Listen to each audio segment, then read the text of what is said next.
दोस्तों आज हम बात करेंगे, आपको कहानी सुनाने जा रहे हैं स्वामी विवेकानंद जी की।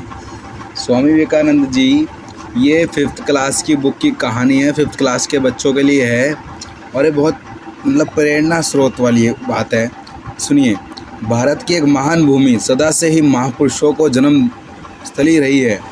19वीं शताब्दी में जिन महापुरुषों ने भारतीय सभ्यता और संस्कृति को विश्व स्तर पर श्रेष्ठ संस्कृति के रूप में स्थापित किया, उनमें से विवेकानंद जी का नाम एक है। ठीक है। स्वामी विवेकानंद का जन्म कोलकाता के एक सभ्रामत परिवार 1863 में हुआ। इनके पिता कोलकाता उच्च न्यायालय में वकालत करते थे। इनकी माता सुशिक्षित और हिंदू धर्म की मान्यताओं में विश्वास करती थी। स्वामी विवेकानंद के बचपन का नाम नरेंद्र था और आपको पता है हमारे देश के प्रधानमंत्री का नाम भी नरेंद्र है। विद्यार्थी और जीवन में विवेकानंद प्रतिभाशाली छात्र एवं ओजस्वी वक्ता के रूप में जाने जाते थे। उन्होंने अपनी विलक्षण बुद्धि द्वारा अल्प आयु में ही धर्म, दर्शन, पुराण, उपनिषद और विज्ञान आदि का गहन अध्ययन कर लिया था, मतलब बालक अवस्था में ही। उसके बाद भारत की स्वतंत्रता में इनका जन्म हुआ। उस समय देश में अंग्रेज़ों का शासन था और भारतीयों के प्रति उनका व्यवहार बहुत बुरा था। देश की असली शक्ति नवयुवक होते हैं, इस बात को वे जानते थे। अतः उन्होंने भारत के नवयुवकों को चरित्र निर्माण की शिक्षा देते हुए राष्ट्र के नवनिर्माण के लिए प्रेरित किया।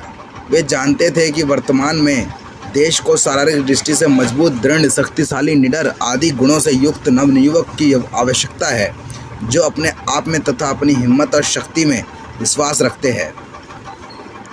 वे भारत के राष्ट्रीय आदर्श त्याग और सेवा के अपनाकर गरीबों, भूखों और पीड़ितों को सेवा में अपने आप को अर्पित कर रही राष्ट्र की सबसे बड़ी सेवा मानते थे।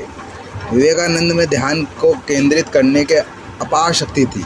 वे खेलते खेलते पद्मासन लगाकर बैठ जाते थे और ध्यान मगन हो जाते थे। एक बार खेलते समय वे ध्यान में डूब गए।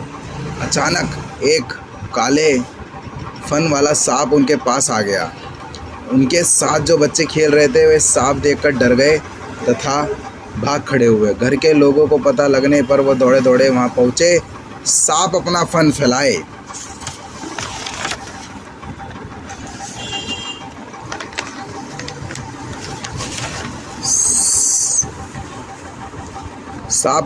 फैलाए ध्यान में डूबे नरेंद्र के सामने बैठा था। उन्होंने सोचा, यदि सांप को छेड़ा गया तो अवश्य ही नरेंद्र को काट लेगा। अतः सभी चुपचाप खड़े रहे। कुछ देर बाद सांप स्वामी वहाँ से वापस चला गया। नरेंद्र से परिवार वालों ने पूछा तो उसने कहा कि मुझे तो कुछ पता ही नहीं चला। विवेकानंद नैतिक, आध्यात्मिक, मानववाद के प्रचारक थे। उन्होंने अपने संदेश का प्रचार भारत करने के लिए भारत, यूरोप तथा अमेरिका की यात्राएं की। सन 1893 में शिकागो विश्व धर्म सम्मेलन दोस्तों ये सबसे बड़ी बात थी। शिकागो के अंदर जब विश्व धर्म के ऊपर उन्होंने अपनी एक हिंदी भाषा में वहाँ भाषण दिया ना, तो लोग देख के मतलब समझ लो हमारे प्राउड हो गया हमको कि हमारे देश का कोई इंसान वहाँ जाके ऐसे भाषण दे के आया।